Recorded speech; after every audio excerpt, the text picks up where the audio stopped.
एक दिन गौतम बुद्ध अपने शिष्यों के साथ एकदम शांत बैठे हुए थे। उन्हें इस प्रकार बैठे हुए देख शिष्य चिंतित हुए कि कहीं वह अस्वस्थ तो नहीं हैं। एक शिष्य ने उनसे पूछा कि आज वह मौन क्यों बैठे हैं, क्या शिष्यों से कोई गलती हो गई है। इसी बीच एक अन्य शिष्य ने पूछा कि क्या वह अस्वस्थ हैं, पर बुद्ध मौन रहे।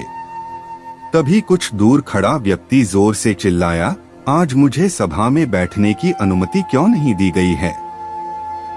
बुद्ध आंखें बंद करके ध्यान मग्न हो गए। वह व्यक्ति फिर से चिल्लाया, मुझे प्रवेश की अनुमति क्यों नहीं मिली। पंजाब केसरी गौतम बुद्ध। इसी बीच एक उदार शिष्य ने उसका पक्ष लेते हुए कहा कि उसे सभा में आने की अनुमति प्रदान की जाए।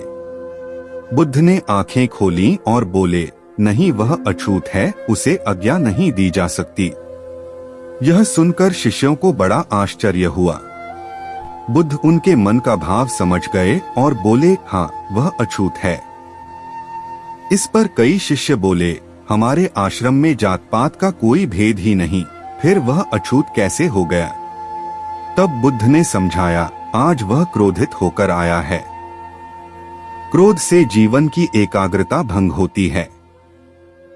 क्रोधी व्यक्ति प्राय मानसिक हिंसा कर बैठता है, इसलिए जब तक वह क्रोध में रहता है तब तक अछूत होता है। इसलिए उसे कुछ समय एकांत में खड़े रहना चाहिए।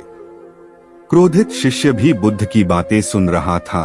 पश्चाताप की अग्नि में तपकर वह समझ चुका था कि अहिंसा ही मनुष्य का महान कर्तव्य व परम धर्म है।